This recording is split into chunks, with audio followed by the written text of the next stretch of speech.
Hamlet act 5 start होता है। Act 5 scene first. Act 5 scene first में हम कुछ ग्रेव डिगर्स को देखते हैं जो कि ओफेलिया की कब्र खोद रहे हैं। एक ग्रेव डिगर दूसरों से पूछता है क्या क्या वे वाकई में जो है उसको क्रिश्चियन ब्यूरियल देंगे, यानी कि क्या वो उसको क्रिश्चियन रीति रिवाज से ही दफनाएंगे, जबकि उसने खुद को मारा है, यानी कि उसने सुसाइड की है। तो अदर्स कहते हैं जो दूसरे थे कि मैं आपको बता रहा हूँ, आप जो है ये ग्रेव जल्दी फिनिश कीजिए। और जो क्राउनर हैं यानी कि जो बड़े लोग हैं उन्होंने एग्जामिन कर लिया है उसके केस को, और उन्होंने कहा है कि इसका जो अंतिम संस्कार होगा वो क्रिश्चियन रीतियों से ही होगा। तो ग्रेव डिगर कहता है लेकिन ऐसा कैसे हो सकता है? ऐसा तो तभी हो सकता है अगर उसने सेल्फ डिफेंस में जो है खुद की जान ली हो, यानी कि वो नदी में डूबकर मर गई थी, तो अगर उसने सेल्फ डिफेंस में जो है खुद को डुबोया होता तो तब ऐसा हो सकता था। तो जो दूसरे थे वो कहते हैं कि वो तो यही बोल रहे हैं। ग्रेव डिगर जो है वो कहता है कि ये तो जो है ऑफेंड डू जो ज़्यादा मुझे समझ आ रहा है, और अगर आप मुझसे पूछे तो मैं बताऊंगा कि वो जानती थी कि वो जो है खुद को डुबो रही है, और ये एक एक्ट था। जब कोई एक्ट होता है तो उसकी तीन साइड होती है, टू डू, टू परफॉर्म और टू एक्ट, और इसीलिए उसे पता था कि वो जो है अपने आप को डुबो रही है। तो दूसरे कहते हैं कि नहीं, बात सुनिए ग्रेव डिगर। तो ग्रेव डिगर कहता है पहले मुझे फिनिश करने दीजिए।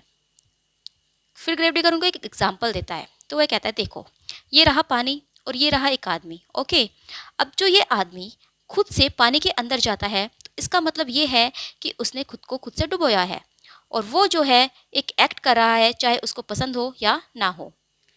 और अगर ये पानी खुद से उस आदमी के पास आता है तो इसका मतलब ये है कि उसने खुद को नहीं डुबोया है और वो गिल्टी नहीं है। तो जो दूसरे थे वो कहते हैं कि क्या तुम सच जानना चाहते हो, अगर ये वुमेन एक जेंटल वुमेन नहीं होती, ये रिच वुमेन नहीं होती, तो इसको जो है क्रिश्चियन ब्यूरियल नहीं मिलता। ग्रेव डिगर कहता है कि बिल्कुल, अब तुमने सही बात कही, और ये बड़े दुख की बात है कि जो रिच मैन होते हैं उन्हें स्वतंत्रता होती है, उन्हें फ्रीडम है कि वो चाहे खुद को हैंग करे, चाहे खुद को वो ड्राउन करे, लेकिन उनको जो है क्रिश्चियन ब्यूरियल मिलेगा, जबकि जो दूसरे क्रिश्चियंस हैं उनके साथ ऐसा नहीं है। फिर वो कहते हैं कमोन शॉवेल, और जो सबसे एनिशेंट जेंटलमैन है वो केवल गार्डनर्स, डिचर्स और ग्रेव मेकर्स ही हैं, क्योंकि उन्होंने जो है एडम के प्रोफेशन को अपनाया हुआ है। एडम जो कि फर्स्ट ह्यूमन बीइंग बताया गया है बाइबल में। क्रिश्चियन रिलीजन के अकॉर्डिंग एडम जो थे वो सबसे पहले इंसान थे, और ये जो पैराडाइज लॉस्ट है जॉन मिल्टन की, उसमें भी हमें पढ़ने को मिलता है एडम की पूरी स्टोरी। तो दूसरे लोग कहते हैं कि क्या वो भी जो है एक एरिस्टोक्रेट था, मतलब क्या वो भी जो है गड्ढे खोदा करता था? तो ग्रेव डिगर कहता है हाँ बिल्कुल, क्या तुम क्रिश्चियन नहीं हो? बाइबल में लिखा है कि जो एडम थे वो ग्राउंड को डग किया करते थे। चलिए मैं तुमसे दूसरा क्वेश्चन पूछता हूँ, क्या तुम इसका आंसर दे सकते हो? तुम मुझे ये बताओ कि वो कौन है जो कि सबसे ज़्यादा स्ट्रॉन्ग चीज़ बनाता है, मैसन से, स्टोन मैन जो शिप बिल्डर है उनसे, और कारपेंटर से। यानी कि जैसे स्टोन मैसन है जो पत्थरों से कोई बिल्डिंग वगैरह बनाते हैं, या जो शिप बिल्डर है जो शिप बनाते हैं, या फिर जो कारपेंटर है उनसे भी ज़्यादा मजबूत चीज़ कौन बनाता है? तो दूसरे लोग कहते हैं कि वो जो है गैलोस मेकर ही होगा। गैलोस मेकर, जिससे कि लोगों को हैंग किया जाता है। तो वो कहते हैं कि गैलोस मेकर होगा, क्योंकि वही जो है इतनी स्ट्रॉन्ग चीज़ बनाता है कि उस पर जो है थाउजेंड्स लोग भी लटकते हैं लेकिन वो टूटता नहीं है। तो ग्रेव डिगर कहता है कि तुम तो बहुत फ़नी हो, लेकिन गैलोस नहीं है। हाँ, गैलोस जो है अपना काम बहुत अच्छे से करते हैं, लेकिन वो इतने स्ट्रांग नहीं होते। चलो मैं तुम्हें एक और मौका देता हूँ, तुम सोचो। जो दूसरे लोग हैं वो सोचते हैं लेकिन वो नहीं बता पाते। तो ग्रेव डिगर कहता है कि मैं बताता हूँ वो कौन है। वो होते हैं ग्रेव डिगर। हेमलेट और होरेशियो वहाँ पर आते हैं, और वो कुछ दूरी से जो है ग्रेव डिगर को देख रहे हैं कि वो किसी की कब्र खोद रहा है। तो ग्रेव डिगर आगे कहता है कि अगर कोई तुमसे रिडल पूछे तो तुम आंसर देना कि ग्रेव डिगर, क्योंकि ग्रेव डिगर जो हाउस बनाते हैं वो एंड तक रहेगा जब तक कि जजमेंट डे नहीं आ जाता। अब जाओ और मेरे लिए कुछ लिक्वर लेकर आओ। और जो अदर ग्रेव डिगर्स थे वो वहाँ से चले जाते हैं। जो ग्रेव डिगर वहाँ पर था वो जो है डिग करता है, यानी कि कब्र खोदता है, और साथ ही जो है वो गाना गाता है। हेमलेट जो है उसको देख रहा है, तो हेमलेट कहता है होरेशियो से कि क्या इस इंसान को ये नहीं पता कि ये क्या काम कर रहा है, क्योंकि ये तो जो है कब्र खोदते हुए भी गाना गा रहा है। तो होरेशियो कहता है कि इसे प्रैक्टिस हो गई है बहुत ज़्यादा, और अब जो है ये चीज़ें इसे परेशान नहीं करती कि ये किसी की कब्र खोद रहा है। हेमलेट कहता है कि शायद ऐसा हो सकता है, ग्रेव डिगर जो है गाना गाता रहता है कि मैंने जो है जब मैं यूथ में था तो मैंने बहुत प्यार किया था, लेकिन अब जो है ओल्ड एज आ गई है, ओल्ड एज ने जो है मुझे जकड़ लिया है, अपने पंजों में मुझे उसने जकड़ लिया है और अब ने उसने मुझे इस ग्राउंड पर लाकर शिप कर दिया है, मानो मैं कभी था ही नहीं। और फिर उसके हाथ में एक स्कल आती है और वो उसको फेंक देता है। हैमलेट कहता है देखो इसने ये स्कल कैसे फेंक दी। इस स्कल के कभी एक टंग हुआ करती थी और शायद हो सकता है कि ये भी कभी कोई गाना गाती हो और ये इंसान इसको ऐसे फेंक रहा हो मानो ये कैन से बिलोंग करती हो। कैन जिसने कि सबसे पहला मर्डर किया था। कैन की स्टोरी भी जो है हमें पैराडाइज लॉस्ट में भी देखने को मिलेगी और बाइबल में भी दी गई है। तो वो कहता है कि हो सकता है ये स्कल किसी पॉलिटिशियन की हो जो कि मतलब बहुत अच्छी अच्छी बातें करता हो, लेकिन अब देखो ये इडियट इसको किस तरह से ट्रीट कर रहा है। होरेशो कहता है कि हो सकता है माय लॉर्ड। हेमलेट कहता है या फिर कोर्टियर की भी हो सकती है ये स्किल, जो कि प्यारी प्यारी बातें कह सकता हो जैसे good night my sweet lord, how are you good lords, या फिर हो सकता है ये किसी लॉर्ड की स्कल हो, किसी की भी ये स्कल हो सकती है। होरेशो कहता है कि बिल्कुल हो सकती है। हेमलेट कहता है कि एग्जैक्टली, और अब ये जो है प्रॉपर्टी बन गई है लेडी वॉर्म की, और ये जो लोअर जो है यानी कि जो इंसान है ये इसको ऐसे ही जो है इधर उधर फेंक रहा है अपने शॉवल से। और यही तो जो है फॉर्चून का रिवर्सल होता है कि किस तरह हमारा भाग्य बदल जाता है। और ये सब चीज़ें जो है मुझे बहुत परेशान कर रही हैं। ग्रेव डिगर अपना गाना गाए जा रहा है। वो कहता है a pickaxe and a spade, एक कुल्हाड़ी एक कुदाल, for and a shrouding sheet, केवल एक शीट जो कि फनरल में काम आएगी, O a pit of clay for to be made, और केवल कुछ मिट्टी, for such a guest is meet, उस मेहमान के लिए जो कि यहाँ पर आएगा। और वो जो है एक और स्कल को फेंक देता है। इसका मतलब ये है कि ग्रेव डिगर कह रहा है कि जो मेहमान यहाँ पर आएगा, जो इस कब्र में आएगा, उसको क्या चाहिए, उसको सिर्फ एक शीट चाहिए, एक चादर चाहिए जिससे कि उसको कवर किया जाएगा, और कुछ मिट्टी जो कि उसकी कब्र पर डाली जाएंगी। इसके अलावा यहाँ पर आने वाले गेस्ट को कुछ भी नहीं चाहिए होता। हेमलेट कहता है देखो उसने एक और जो है स्कल फेंकी, और हो सकता है ये जो स्कल है किसी लॉयर की हो, और अगर ये लॉयर जो है अब जिंदा होता तो ये इसको अलाउ करता कि ये इसको ऐसे नॉक करे अपने डर्टी शॉवल से, और इसके बजाय जो है ये इस पर केस कर देता। ऐसा भी हो सकता है कि ये जो इंसान था जिसकी ये स्कल है ये कोई ग्रेट लैंड ओनर हो जिसके पास बहुत सारी ज़मीन हो, लेकिन अब देखो इसके पास क्या है, इसके पास थोड़ी सी ज़मीन है जिसमें ये दफन हो गया। केवल अब इसके पास एक कॉफिन है और यही इसकी प्रॉपर्टी है। हेमलेट कहता है कि मैं जो हूँ इससे जाकर बातें करूँगा, और वो ग्रेव डिगर के पास जाता है और उससे पूछता है एक्सक्यूज़ मी सर, ये ग्रेव किसकी है। तो ग्रेव डिगर कहता है कि ये मेरी ग्रेव है सर। और वो फिर से गाना गाता है O a pit of dirt is what we need for a guest like this one here. Hamlet कहता है कि मैं सोचता हूँ ये वाकई में तुम्हारी ही होगी क्योंकि तुम ही जो है इसके अंदर लेटे हुए हो।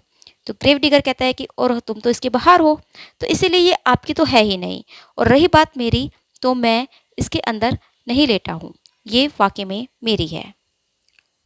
हेमलेट कहता है तुम झूठ बोलते हो, ऐसा कैसे हो सकता है, कब्र तो जो है मरे हुए आदमी के लिए खोदी जाती है, जीवित आदमी के लिए नहीं, इसीलिए अगर तुम ये कह रहे हो कि ये कब्र तुम्हारी है तो तुम झूठ बोलते हो। तो ग्रेव डिगर कहता है कि ये जिंदा झूठ है श्रीमान, और ये जो है मेरे पास से तुम्हारे पास चला जाएगा। यानी कि मौत जो है वो किसी का वेट नहीं करती, वो जो है एक इंसान से दूसरे स्थान के पास जाने में कोई टाइम भी नहीं लगाती, कोई समय भी उसको नहीं लगता। तो हेमलेट कहता है कि तुम बताओ किस आदमी के लिए तुम ये कब्र खोद रहे हो। तो पहला विदूषक कहता है कि किसी भी के आदमी के लिए नहीं। तो हेमलेट कहता है तो फिर किसी स्त्री के लिए। तो वो कहता है कि नहीं। हेमलेट कहता है कि इसमें किसको दफनाया जाएगा फिर। तो ग्रेव डिगर कहता है कि उसे जो कभी एक स्त्री हुआ करती थी, लेकिन अब केवल वो एक डेड बॉडी है। हेमलेट कहता है कि कितना लिटरेरी मैन है, और हमें तो जो है इसे नपे तुले शब्दों से बातें करनी होगी, नहीं तो ये अपने शब्दों में हमें फंसा लेगा। फिर वो ग्रेव डिगर से पूछता है कि तुम कितने दिनों से ये कब्र खोदने का काम करते हो।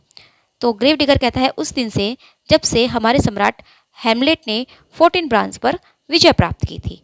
यानी कि जो हमारे लेट सम्राट हैं जो मर गए हैं उन्होंने 14 ब्रांच को हराया था। तो हेमलेट कहता है कि उसको कितने दिन हो गए। तो ग्रेव डिगर कहता है कि क्या तुम नहीं जानते, ये तो कोई मूर्ख भी बता सकता है। ये उस दिन का दिन था जब यंग हेमलेट का जन्म हुआ था, वो हेमलेट जो कि अब पागल हो गया है और उसको इंग्लैंड भेज दिया गया है। हेमलेट पूछता है उसको इंग्लैंड क्यों भेजा गया। तो ग्रेव डिगर कहता है क्योंकि वो पागल हो गया है और वो वहाँ पर जाकर अपनी विट को रिकवर कर लेगा, और अगर वो ऐसा नहीं करता है तो इंग्लैंड में इस बात से कोई फ़र्क भी नहीं पड़ता। हेमलेट पूछता है क्यों नहीं पढ़ता?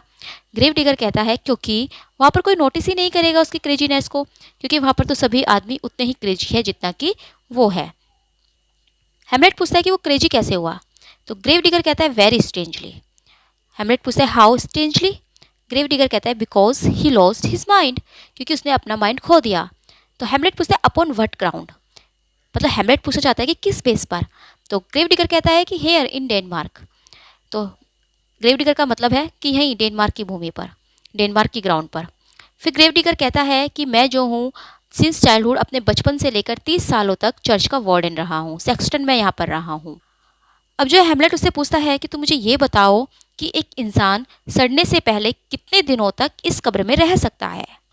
तो ग्रेव डिगर कहता है कि अगर वो मरने से पहले रोटन नहीं हुआ हो, मरने से पहले वो नहीं सड़ा हुआ हो, क्योंकि अब तो जो है इंसान मरने से पहले ही जो है ख़राब हो जाते हैं और वो टुकड़ों में बट जाते हैं, लेकिन अगर ऐसा नहीं हुआ है तो वो ज़्यादा से ज़्यादा 8 या 9 साल तक रह सकता है, और जो लीथर मेकर है वो 9 सालों तक यहाँ पर रह सकता है।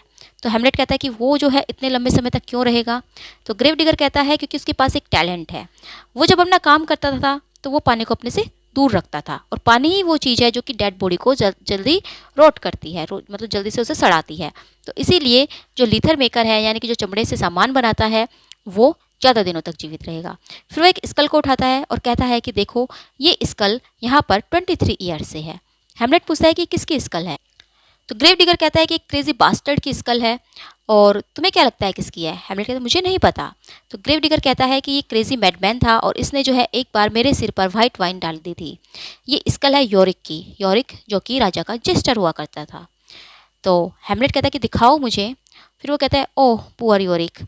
होरेसो से वो कहता है कि मैं इसको जानता था, ये बहुत ही फ़नी गाय था और इसकी इमेजिनेशन जो है बहुत एक्सीलेंट थी, और उसने मुझे हज़ारों बार जो है अपनी पीठ पर उठाया होगा, और देखो अब कितना टेरेबल ये हो चुका है। इससे मुझे बड़ा दुख हो रहा है ये सब देखकर, और मुझे याद नहीं कि मैंने ना जाने कितनी बार इसको किस किया होगा। फिर वो उस स्कल से कहता है कि तुम्हारे जोक्स कहाँ चले गए, तुम्हारे प्रैंक्स, तुम्हारे गाने, तुम्हारी वो विट जिससे कि तुम सबको हंसाया करते थे, वो कहाँ चले गए? अब जो है तुम किसी को भी हंसा नहीं रहे हो। क्या तुम्हें इस बात से दुख नहीं होता? तुम जो है मेरी लेडी के चैम्बर में जाओ और उसको बताओ कि वो अपने चेहरे पर कितना ही मेकअप क्यों न कर ले, एक ना एक दिन उसे भी ऐसे ही एंड होना है, और शायद इस बात से वो हंसेगी। होरेशियो तुम मुझे कुछ बताओ। तो होरेशियो पूछता है कि क्या? तो हेमलेट कहता है कि तुम्हें क्या लगता है जो अलेक्जेंडर ग्रेट था वो भी जो है दफनाने के बाद ऐसा ही दिखता होगा? तो होरेशियो कहता है बिल्कुल ऐसा ही। और हेमलेट कहता है और क्या उसमें से भी ऐसी ही स्मेल आती होगी? और वो स्कल को नीचे रख देता है। तो होरेशियो कहता है कि बिल्कुल इतनी ही बुरी माय लॉर्ड। फिर हेमलेट कहता है कि क्या ये पॉसिबल नहीं है? अगर हम इमेजिन करें तो जो अलेक्जेंडर था उसकी जो एशिस थी, उसकी जो राख है, वो अब किसी बैरल को के होल को प्लग कर रही होगी, यानी कि कोई बैरल होगा जिसमें कोई होल होगा तो वो उसको बंद कर रही होगी, उस पर वो जमा हो गई होगी। होरेशियो कहता है कि आप कुछ ज़्यादा ही सोच रहे हैं। तो हेमलेट कहता है नहीं ज़्यादा नहीं सोच रहा हूँ, तुम इस लॉजिक को देखो, तुम फॉलो करो मेरे लॉजिक को। अलेक्जेंडर मर गया, अलेक्जेंडर को दफनाया गया, फिर अलेक्जेंडर जो है मिट्टी में मिल जाता है, मतलब उससे जो है धूल में मिल गया, और उस धूल से जो लोग हैं वो पानी की नालियों को बंद करते हैं। इसी तरह जो है सम्राट सीजर है जो कि रोम में अपने पूरे वैभव के साथ रहता था, उसका मृत्यु के पश्चात क्या हुआ? वही मुट्ठी भर धूल। और अब वो धूल किस काम आएगी? हो सकता है किसी ने ठंडी हवा को रोकने के लिए उसे अपनी दीवार में लगा दिया होगा। और ये देखो इंसान का कैसा अंत है। फिर वो देखता है कि वहाँ पर जो है राजा आ रहे हैं, क्लॉडियस वहाँ पर आ रहे हैं, तो वहाँ वो कहता है कि चलो यहाँ से हटकर कहीं और चलते हैं। वहाँ पर जो है ओफेलिया की अर्थी के साथ लेयर्टस, क्लॉडियस, गर्ट्यूड और कुछ सीनेटर्स हैं, तो वो वहाँ पर, और पादरी भी जो उनके साथ है, प्राइस्ट भी उनके साथ है, वो वहाँ पर आते हैं। हेमलेट कहता है कि सभी दरबारी और महारानी भी यहाँ पर आ रही है, ये किसकी अर्थी है? इसके साथ तो किसी प्रकार की धार्मिक रीति का पालन नहीं किया जा रहा। ऐसा लगता है कि इसने अपनी आत्महत्या की है, लेकिन ये भी है कि ये कोई उच्च कुल और पद वाला व्यक्ति है। चलो हम जो है छिप जाते हैं और देखते हैं। हेमलेट और होरेशियो जो है पास में ही कहीं छिप जाते हैं। लेयर्टस जो है प्राइस से पूछता है कि अब और क्या रीति रिवाज करने हैं? तो हेमलेट कहता है देखो ये तो लेयर्टस है। तो प्राइस्ट कहता है कि जहाँ तक हमें धार्मिक अधिकार प्राप्त है, हमने वहाँ तक जितने भी आवश्यक क्रियाक्रम थे वो कर चुके हैं। इनकी मृत्यु किस तरह हुई ये अभी भी सस्पेंस है, और अगर हमारे ऊपर सम्राट का दबाव नहीं होता, तो मैं कहता हूँ कि इसके साथ कोई भी रीति रिवाज नहीं करनी चाहिए थी। इसकी आत्मा जो है भटकती रहनी चाहिए थी। इसकी आत्मा को शांति प्रदान करने के लिए कोई भी प्रार्थना नहीं करनी चाहिए थी, बल्कि इसके मृत शरीर पर पत्थर और कंकड़ फेंकने चाहिए थे। फिर भी मैं देख रहा हूँ कि इसको किस तरह जो है एक वर्जन गर्ल की तरह इसके अर्थी पर फूल और मालाएं रखी जा रही है, और कितने सम्मान के साथ इसको यहाँ कब्रिस्तान में लाया गया है। फिर लेटेस्ट पूछता है, तो अब कोई मतलब कोई सेरेमनी, कोई राइट्स तो नहीं रह गए हैं जो पूरे करने हैं, कोई रीति रिवाज तो नहीं बचा है? तो प्रायश्चित कहता है कि अब कुछ नहीं बचा है, और इसकी आत्मा को शांति देने के लिए हम कोई भी ऐसा गीत नहीं गाएंगे जो कि सभी की मृत्यु के समय गाया जाता है, क्योंकि ये अच्छा नहीं होगा, और जो यहाँ पर और लोग मरे हुए हैं इनके लिए ये एक विश्वासघात की तरह होगा। तो लेटस कहता है कि ठीक है, इसको यहाँ ज़मीन पर लिटा दो और इसके ऊपर जो है वर्ल्ड्स के फूल डाल दो। इसके बाद वो प्राइस से कहता है कि मैं तुम्हें बता रहा हूँ, मेरी जो सिस्टर थी वो हेवन में एंजल बनेगी और तुम जो हो नर्क में जाओगे। हैमलेट जब सुनता है कि लेटस बता रहा है कि ये मेरी बहन थी, तो हैमलेट कहता है कि ओह ब्यूटीफुल ओफेलिया। फिर जो क्वीन है वो फ्लावर्स डालती है उसकी कब्र पर और कहती है कि sweet flowers for a sweet girl. और मैंने जो है कभी उम्मीद की थी कि तुम जो है हैमलेट की वाइफ बनोगी, और मैंने सोचा था कि तुम्हारे वेडिंग बेड पर जो है मैं ये फ्लावर्स बिछाऊंगी, ना कि तुम्हारी ग्रेव पर। लेटस कहता है कि जिसकी वजह से भी तुमने अपना इंजीनियस माइंड खोया था, या तुम जिसकी वजह से पागल हुई थी, वो जो है 10 बार भी मरे। और फिर वो कहता है कि जब तक उसको बुरी नहीं किया जाता, मैं उसको अपने बाहों में पकड़ूंगा, और वो ग्रेव में कूद जाता है, कब्र में वो कूद जाता है, और कहता है अब जो है मिट्टी डाल दो मेरे ऊपर, लिविंग के भी ऊपर और डेड के भी ऊपर, और जब तक कि एक बहुत बड़ा माउंटेन यहाँ पर खड़ा ना हो जाए तब तक मिट्टी डालते रहो।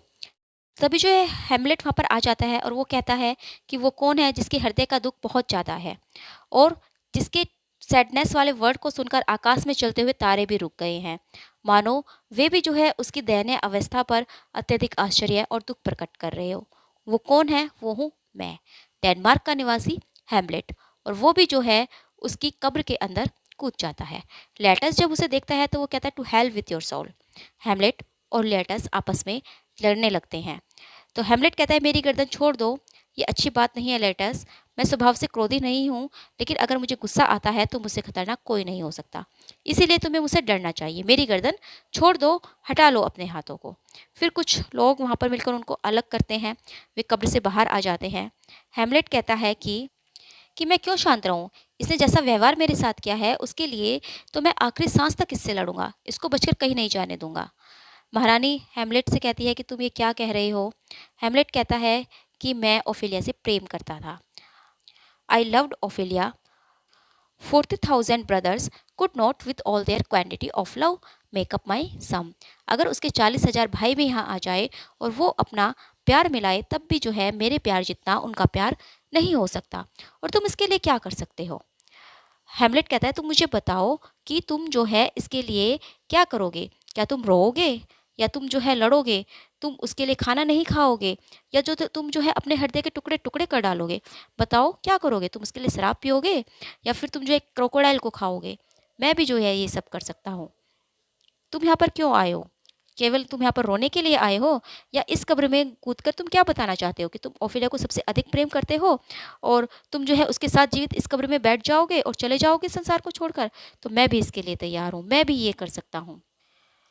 जो क्वीन गर्ट्यूड है वो कहती है कि ये तो पूरी तरह से पागलपन है, और हैमलेट जो है कुछ देर तक ऐसा पागलपन करता है, लेकिन बाद में ये शांत हो जाएगा।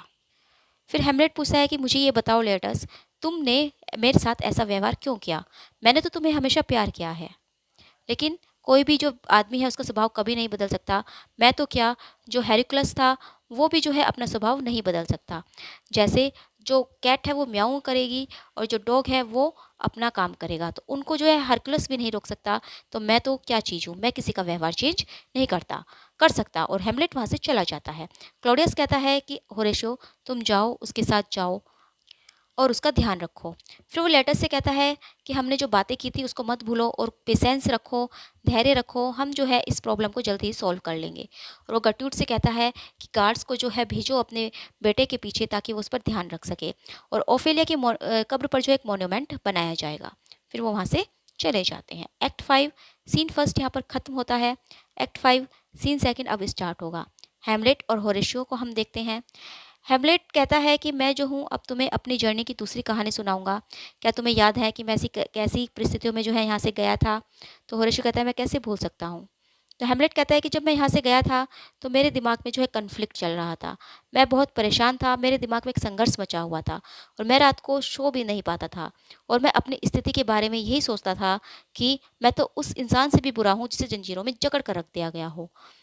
मैं बहुत ज़्यादा जो है परेशान हो रहा था और कभी-कभी जो है जब हम उतावले हो जाते हैं, हम परेशान हो जाते हैं, तो इस कारण से हमें अपने कार्यों में सफलता भी मिल जाती है। इसी से हमें पता चलता है कि जो भगवान हैं वो हमारा ध्यान रखते हैं और वो जो है हमें रास्ता दिखाते हैं, वो हमें सही रास्ता दिखाते हैं कि हमें क्या करना चाहिए, वही जो है हमें गाइड करते हैं सही डायरेक्शन में। तो होरेशियो कहता है बिल्कुल ऐसा ही है। तो हैमलेट कहता है कि ठीक है, फिर जो मैं है एक दिन अपने केबिन से बाहर आया। जब सब सो रहे थे तो मैं अपना सी गाउन पहनकर चुपके से गया और अंधेरे में ही टटोल कर मैंने उन सभी पत्रों को चुरा लिया जो कि राजा ने इंग्लैंड के लिए लिखे थे। मेरी उत्सुकता इतनी बढ़ गई थी कि मैंने जो है अपने मैनर्स पर भी ध्यान नहीं दिया और मैंने जो है उन पत्रों को अपने कमरों में लाकर खोल दिया। और खोलने के बाद जब मैंने इन्हें पढ़ा होरेशियो, तो कोलरिड्स की जितनी भी जो क्रूएलनेस थी मुझे उसमें दिखाई दी गई। इस दुष्ट ने जो है रोसेनक्रांट्स और ग्लिस्ट्रीन के हाथों इंग्लैंड के सम्राट को ये संदेश भिजवाया था कि मेरे जीवित रहने से डेनमार्क और इंग्लैंड का कभी भी किसी भी रूप में जो है विनाश हो सकता है और मेरा जीवित रहना खतरों से खाली नहीं है। तो इसीलिए इंग्लैंड के सम्राट को चाहिए कि वे पत्र पढ़ते ही अपनी तलवार लेकर तुरंत मेरा सिर धड़ से अलग कर दे। 1 मिनट की प्रतीक्षा करने की भी आवश्यकता नहीं है। होरेशियो कहता है क्या ऐसा पत्र में लिखा था? विश्वास नहीं होता कि जो राजा है वो ऐसा करेंगे। हैमलेट कहता है कि अगर तुम्हें मेरी बात पर विश्वास ना हो तो ये लो, स्वयं ये लेटर पढ़ लो। होरेशियो, अब तुम्हें क्या लगता है कि मैं कैसे बचा हूँगा? मैंने जो है कैसे इसको सोल्व किया होगा? मैं इस एविल नेट से कैसे बाहर आया हूँगा? होरेशियो पूछता है कि बताओ कैसे? तो हैमलेट आगे कहता है कि मैंने जब अपने आप को इस एविल नेट में फंसा हुआ पाया तो मैं सोचने लगा कि अब मुझे क्या करना चाहिए। इससे पहले कि मैं कुछ और करता मेरे दिमाग में तुरंत एक बात आई और मैंने इस पत्र के स्थान पर एक दूसरा पत्र जो है लिख दिया। मैंने जो है उसमें डेनमार्क के सम्राट की ओर से इंग्लैंड के सम्राट को मित्रता का एक बहुत प्यारा मैसेज लिखा और मैंने लिखा था कि ईश्वर करे दोनों देशों की जो फ्रेंडशिप है वो बहुत लंबे समय तक बनी रहे और दोनों देशों में जो है पूर्ण शांति रहे। इसी तरह मैंने बहुत सी अच्छी अच्छी बातें लिखी और इसके बाद मैंने एंड में ये लिखा कि सम्राट जैसे ही ये पत्र पढ़े उसी क्षण पत्र लाने वाले व्यक्तियों का जो सिर है वो धड़ से अलग कर दे और उन्हें जो है कुछ भी बोलने का अवसर ना दे। तो होरेशियो कहता है कि अच्छा, लेकिन तुमने इस पर ऑफिशियल सील कैसे लगाई? तो हैमलेट कहता है कि गॉड ने जो है इसमें भी मेरी मदद की और मेरे फादर की एक सिग्नेट रिंग थी जो कि मेरे पॉकेट में थी जिस पर कि डेनमार्क की रॉयल सील थी और मैंने वो जो है उस लेटर में लगा दी और फिर वापस सेफली उसे वहीं पर रख दिया जहाँ से कि मैंने वो उठाया था और किसी ने ध्यान भी नहीं दिया। और अगले ही दिन समुद्र में जो है हमारा झगड़ा हो गया, हमारी फाइट हो गई और तुम जानते ही हो कि उसके बाद क्या हुआ। तो होरेशियो पूछता है कि तो क्या रोसेनक्रांट्स और ग्लिस्ट्रीन दोनों मारे गए होंगे? तो हैमलेट कहता है कि हाँ, और उनकी मृत्यु का मुझे बिल्कुल भी दुख नहीं है क्योंकि वे जो है क्लोडियस के षड्यंत्र में भागी बने थे और सब कुछ जानकर वे अपनी इच्छा से ही इस पत्र को इंग्लैंड लेकर जा रहे थे। तो तुम ही बताओ कि मैंने क्या गलत किया है? इसी कारण मुझे उनकी मृत्यु का कोई भी दुख नहीं है। तो होरेशियो कहता है कि वाकई में ये सम्राट जो है बहुत ही बुरा है। तो हैमलेट कहता है कि अब तुम बताओ क्या ये मेरी ड्यूटी नहीं है कि मैं उसे मारूं अपने इस वेपन से, उस इंसान को जिसने मेरे राजा को मार दिया, मेरी मदर को एक वॉर बना दिया और राज्य को ले लिया और एक ट्रैप किया उसने मुझे मारने के लिए। क्या अब ये मेरा नैतिक कर्तव्य नहीं बनता उसे मारने का अपनी तलवार से? और अगर मैंने उसे जीवित छोड़ दिया और तो क्या ये मेरे जो है मेरे लिए गलत नहीं होगा? मुझे इसके लिए दोष नहीं दिया जाएगा कि मैंने ऐसे मॉन्स्टर को जिंदा छोड़ दिया और ज़्यादा हार्म करने के लिए? तो होरेशियो कहता है लेकिन उसे जो है इंग्लैंड में क्या हुआ जल्दी ही पता चल जाएगा। हैमलेट कहता है कि हाँ, जल्दी ही पता चल जाएगा, लेकिन हमारे पास तब तक समय है। जो मनुष्य का जीवन है वो एक क्षण में भी नष्ट किया जा सकता है। लेकिन एक बात का मुझे बहुत दुख है होरेशियो कि मैंने लिएटस के साथ अच्छा व्यवहार नहीं किया। मुझे जो है समझना चाहिए था उसके दुख को, क्योंकि उसकी भी कंडीशन मेरे जैसी ही है। उसको अपनी बहन और पिता की मृत्यु पर बहुत दुख हुआ होगा। मुझे जो है उसके साथ अच्छा व्यवहार करना होगा और वो जो है अपने दुख का दिखावा कर रहा था, इसीलिए मुझे गुस्सा आ गया था। तो होरेशियो एकदम से किसी को देखता है आते हुए, और वहाँ पर जो है ओसरिक आता है। ओसरिक होरेशियो और हैमलेट का जो है वेलकम करता है और वो कहता है welcome back to Denmark my lord. Hamlet जो है होरेशियो को धीरे से बताता है कि ये जो है ये बहुत बड़ा जमींदार है, और अगर किसी एनिमल के पास भी बहुत ज़्यादा ज़मीन जायदाद हो तो वो भी जो है सम्राट के सम्मान का पात्र बन जाता है और इधर उधर वो काँव काँव करता फिरता है। फिर ओशिक कहता है कि अगर आपके पास थोड़ा समय है तो मैं सम्राट का एक संदेश आपके लिए लाया हूँ। तो हैमलेट कहता है कि हाँ हाँ बोलो, मैं जो हूँ पूरे ध्यान से सुनूंगा, लेकिन ये जो तुम्हारी टोपी है इसको ठीक जगह पर रखो, क्योंकि ये जो है सिर के लिए बनाई गई है। तो ओशिक कहता है कि कोई बात नहीं महाराज, ये सही है, गर्मी बहुत पड़ रही है इसीलिए मैंने इसे उतारा था। तो हैमलेट कहता है कि नहीं, यहाँ पर तो बहुत ठंड पड़ रही है। तो ओशिक कहता है कि हाँ हाँ थोड़ी ठंड तो है। हैमलेट कहता है कि लेकिन फिर भी मेरा ख्याल है कि काफ़ी गर्मी है।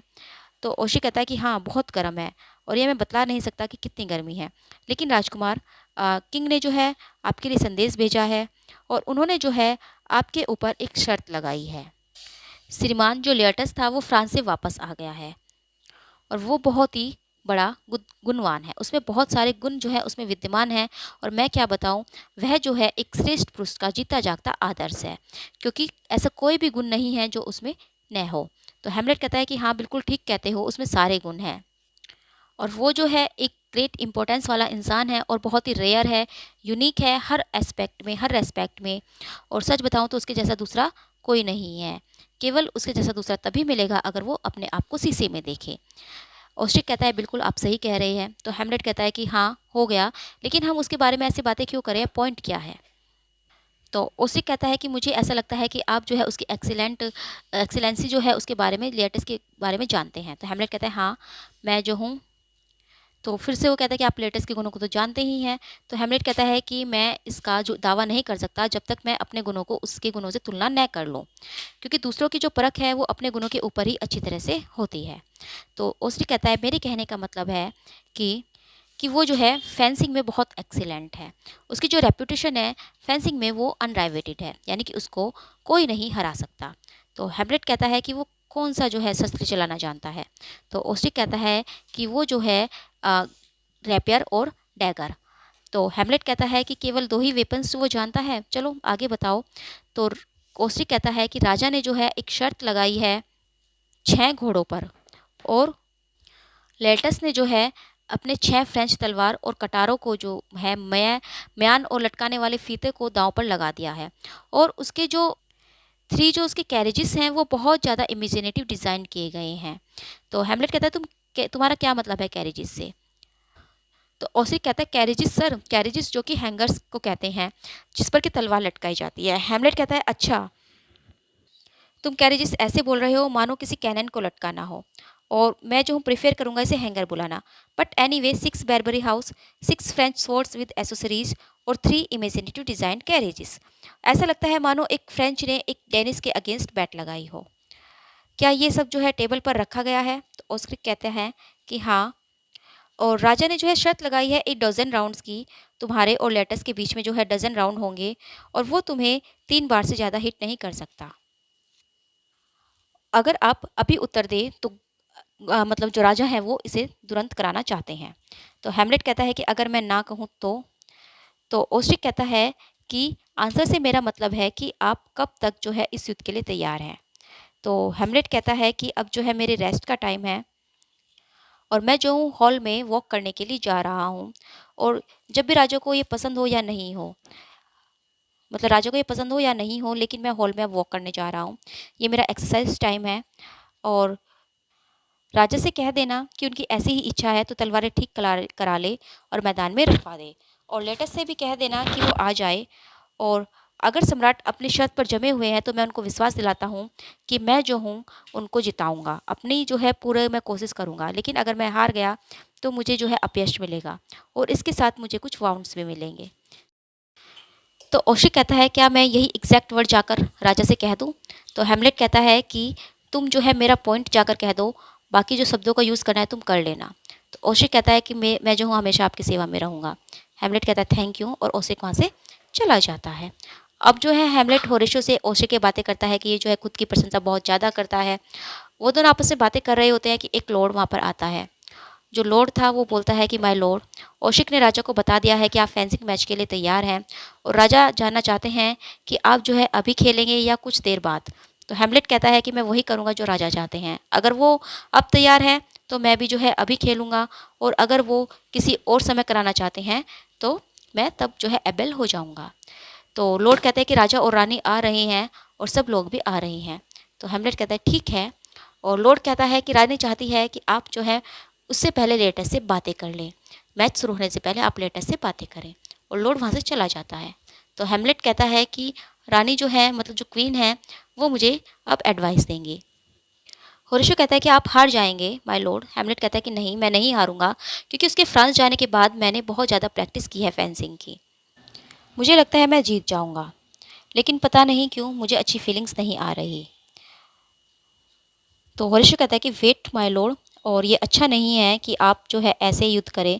तो हेमलेट कहता है कि नहीं, ये तो जो है फुलिशनेस है, और मैं जो हूँ ऐसा फुलिशनेस, जो ये तो जो है लेडी की फुलिशनेस होती है, और मैं ऐसा नहीं करूँगा, मैं अपने अंदर ये फुलिशनेस नहीं आने दूँगा। तो होरेशो कहता है कि अगर कोई तुम्हें ऐसा कह रहा है, कुछ जो है मतलब तुम्हारे अंदर जो तुम्हें रोक रही है ये खेलने से, तो उसकी बातें सुनो, और मैं जो हूँ जाकर कह दूँगा कि आप जो है अच्छा महसूस नहीं कर रहे हैं, आपकी तबीयत ठीक नहीं है। तो हेमलेट कहता है नहीं, तुम ऐसा कुछ नहीं करोगे। तो हेमलेट कहता है कि मैं जो सुपरस्टिशन पर विश्वास नहीं करता और मुझे उनका कोई भी डर नहीं है, क्योंकि इस संसार में जो कुछ भी होता है वो सब गॉड की मर्जी से होता है।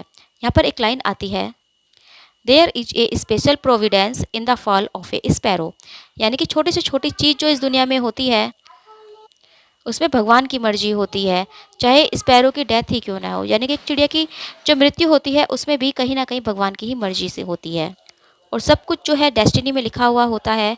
अगर अगर कोई चीज़ अभी होनी है तो वो अभी होगी, और अगर कोई चीज़ बाद में हैपन होनी है तो वो अब नहीं होगी। सबसे ज़्यादा इम्पोर्टेंट है कि हमें हमेशा प्रिपेयर रहना चाहिए, क्योंकि कोई नहीं जानता कि वो अपने पीछे क्या छोड़कर जाएगा। क्योंकि अपनी मृत्यु के बाद तो हम अपने साथ कोई भी चीज़ नहीं लेकर जाते, तो हमें उसको छोड़ने में हमें क्यों दुखी होने चाहिए।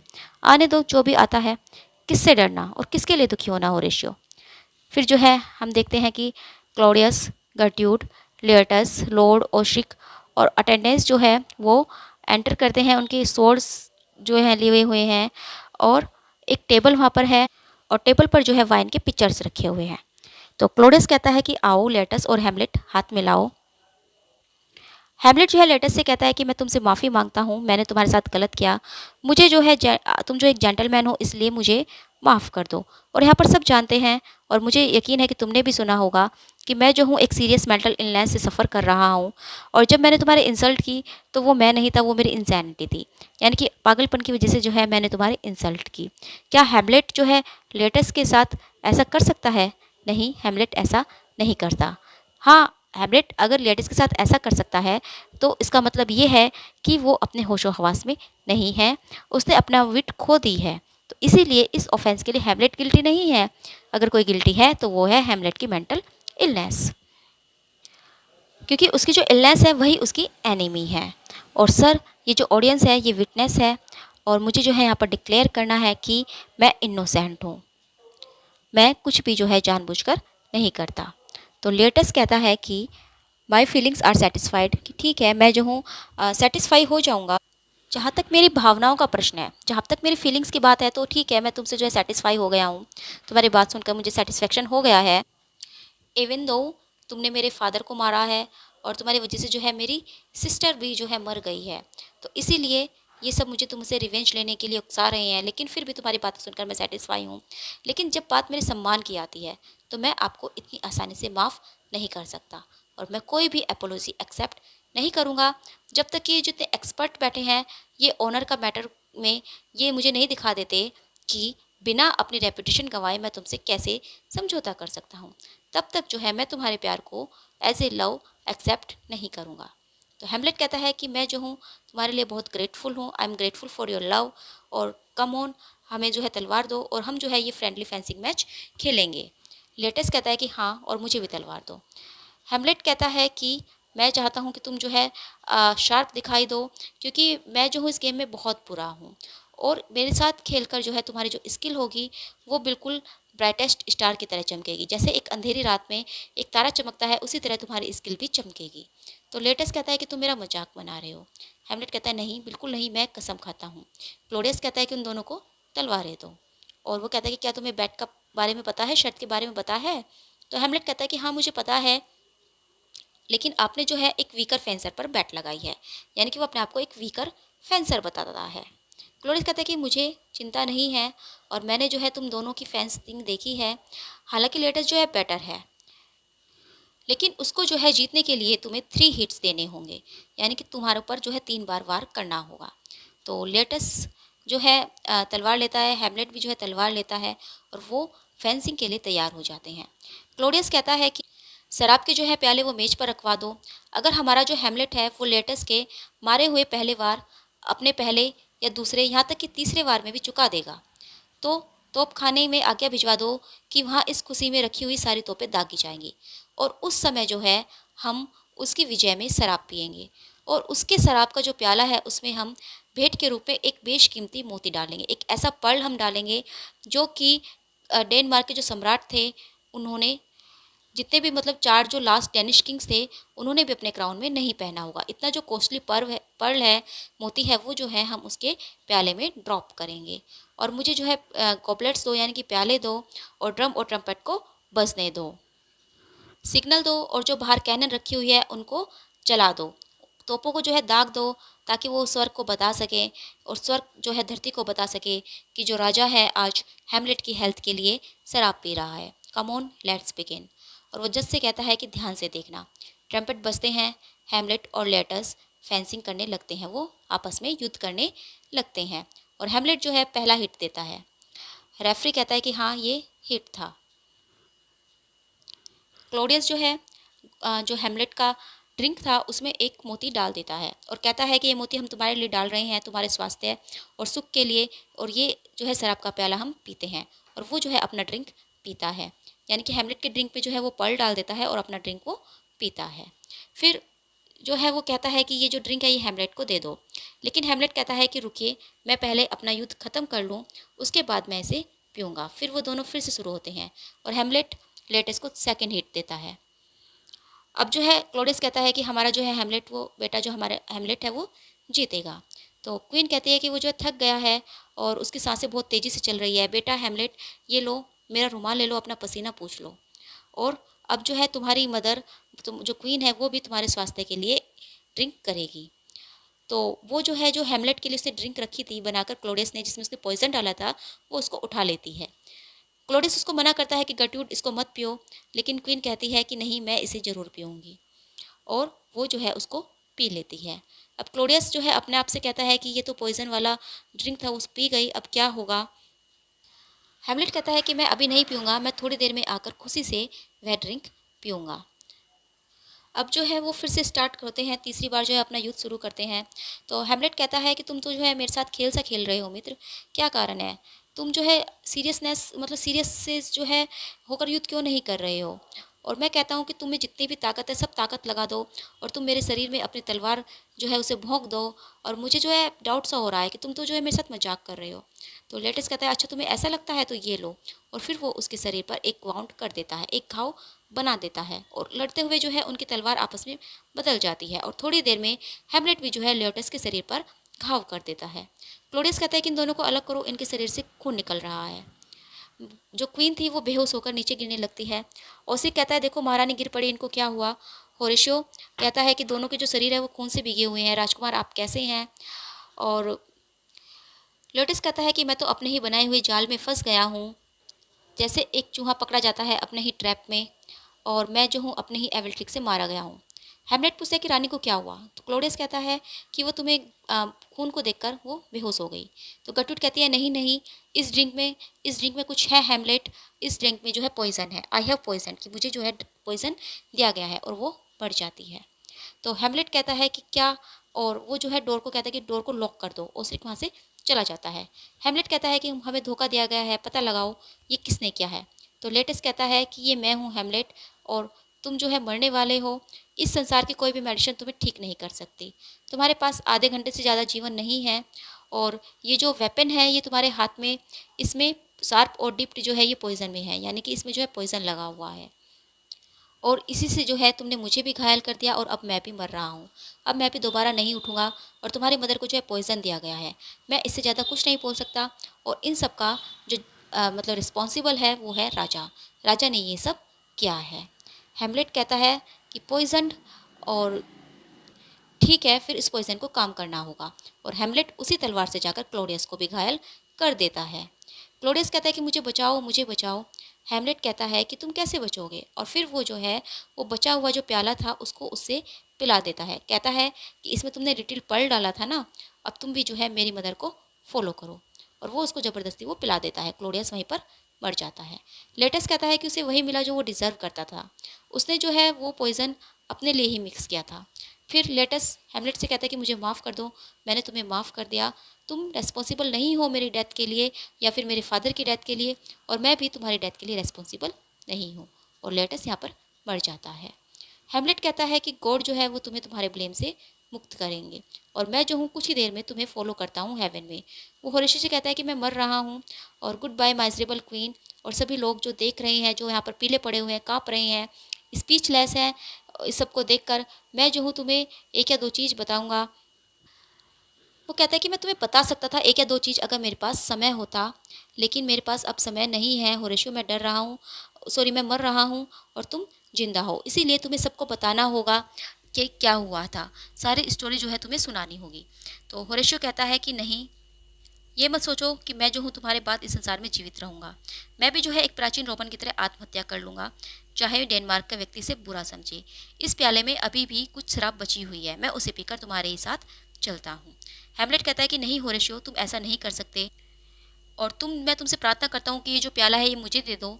मैं तुमसे जो है रिक्वेस्ट करता हूँ इसे मुझे दे दो, क्योंकि अगर तुम भी यहाँ से चले जाओगे तो फिर इस संसार के लोगों को सही कहानी कौन बताएगा, और मेरे कैरेक्टर पर जो धब्बे लगे हुए हैं उन्हें कौन मिटाएगा। अगर उन्हें सही नहीं पता चला, उन्हें सारी स्टोरी का नहीं पता चला, तो वो जो है मेरे नाम को घृणा से देखेंगे होरेशियो, वे मेरे नाम को घृणा से लेंगे।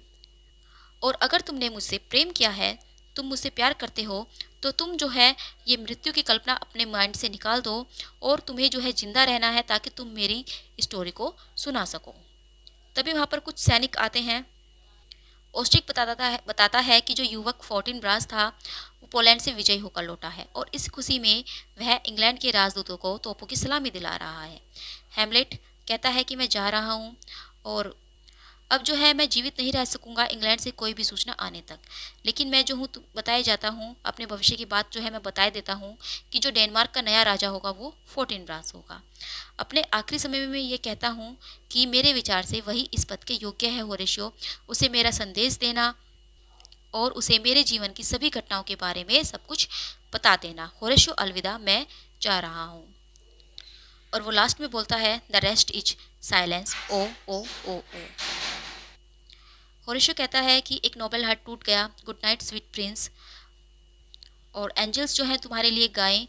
और फिर वो देखता है कि ड्रम्स कहाँ से बज रहे हैं, ड्रम्स की उसे आवाज़ आती है। 14 ब्रास और इंग्लिश एम्बेसडर जो है वो ड्रम के साथ आते हैं। 14 ब्रास कहता है कि ये क्या हो रहा है यहाँ पर, मैं ये क्या देख रहा हूँ। तो होरेशियो कहता है कि आप क्या देखना पसंद करेंगे। अगर तुम्हें कोई ट्रेजेडी देखनी है तो यहीं पर सुनो, वो सॉरी यहीं पर देखो, यहाँ पर सब चीज़ है। 14 ब्रास कहता है कि यहाँ पर कितनी सारी डेड बॉडी है, ऐसा लगता है कि डेथ ने जो है बड़ी ही क्रूएलनेस यहाँ पर दिखाई है। ओ डेथ, ये कैसा अनर्थ है, तूने जो है इतने सारे लोगों को एक ही क्षण में अपने पास बुला लिया है। जो एम्बेसडर आया था वो कहता है कि कितना भयानक दृश्य है, और जिन कानों को सुनाने के लिए हम इंग्लैंड से समाचार लाए हैं वे तो पहले ही सो गए हैं। अब हम किससे कहें कि महाराज आपकी आज्ञा के अनुसार रोजेनक्रैंट्स और गिलिस्टोन को हमने मौत के घाट उतार दिया है। यहाँ पर कोई भी नहीं बचा जो इस सूचना के लिए हमें धन्यवाद तक दे सके।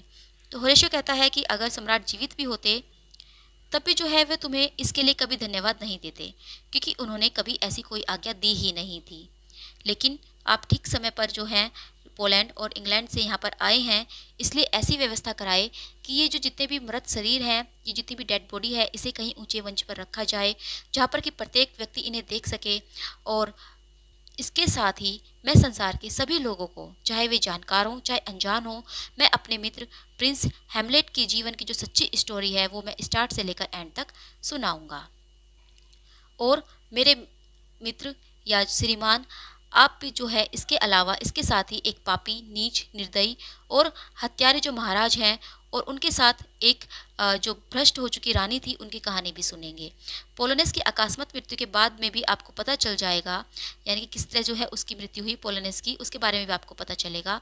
और रोसेनक्रांट्ज़ और गिल्स्ट्रेन की मृत्यु के बारे में भी, कि किस तरह जो है अपने सेल्फ डिफेंस में हैमलेट को ये सब करना पड़ा। और एंड में जो है आपको पता चलेगा कि किस तरह जो है हैमलेट को मारने के लिए षड्यंत्र रचा गया था, और वो जो षड्यंत्र जो है उन पर ही उल्टा पड़ गया, और वो भी जो है षड्यंत्र के चपेट में आ गई। अब जो है मैं पूरी स्टोरी आपको सच सच बताऊंगा। तो फोर्टिन प्रास कहता है कि ठीक है, फिर जो है हमें लोगों को बुला लेना चाहिए, जिससे जो है हम होरेशियो के मुंह से इस सारी दुखद घटना को सुन सके। और जहाँ तक मेरा प्रश्न है, जो कुछ भी भाग्य ने मुझे दिया है उसे स्वीकार करने में मेरे हृदय को अत्यंत दुख हो रहा है। मुझे याद है कि इस राज सिंहासन पर जिस पर मुझे बिठाया जा रहा है, पहले से मेरा कुछ कुछ अधिकार है। पर तो होरेशियो कहता है कि उसके बारे में मैं आपको बताऊंगा, उस राजकुमार की ओर से जिसका शासन जनता के हृदय पर था, उसके आपके सामने सभी बातें रखूंगा। लेकिन हमें इसके लिए शीघ्रता करनी चाहिए और प्रतीक्षा नहीं करनी चाहिए कि पहले लोगों के चित्त को जो है शांत हो जाने दो, क्योंकि कहीं ऐसा न हो कि इनके बीच उनकी उत्तेजना और भी बढ़ जाए और कोई नई मुसीबत आकर खड़ी हो जाए। तो फोर्टिन ब्रास अपने कैप्टन से कहता है कि हैमलेट के शव को उठाकर मंच पर रख दो, और उसी तरह उसी सम्मान से उठाना जिस सम्मान से एक वीर गति पाए हुए सैनिक को उठाया जाता है। उसी सम्मान के साथ जो है राजकुमार का शव उठाओ, क्योंकि अगर उसकी सही से टेस्ट लिया जाता, उसकी सही जो है परीक्षा होती, तो उसमें सम्राट के सारे गुण थे। इसीलिए उसकी मृत्यु के बाद भी जो है मृत्यु के अवसर पर उसी तरह सैनिकों का मार्च होना चाहिए, और इन अन्य शवों को भी उठा लो। ओह, ये तो बिल्कुल एक बैटल फील्ड जैसा दृश्य हो गया है, और हम जो है कितने सारे जो है दृश्य देख रहे हैं, कितने सारे डेड बॉडी को हम देख रहे हैं। और वो कहता है कि सैनिकों को आदेश दो कि इन सबों का सम्मान, जो इन सब हैं, जो ये डेड बॉडी हैं, इनके सम्मान में तोपों की सलामी दी जाए। और अब जो है मार्च पास्ट होता है, और वो जितनी भी डेड बॉडी पड़ी थी उनको सैनिक हाथों में उठाते हुए चलते हैं, और तोपों से सलामी दी जाती है। इस तरह जो है यहाँ पर ये एक्ट ख़त्म होता है, और हैमलेट भी प्ले यहाँ पर ख़त्म होता है।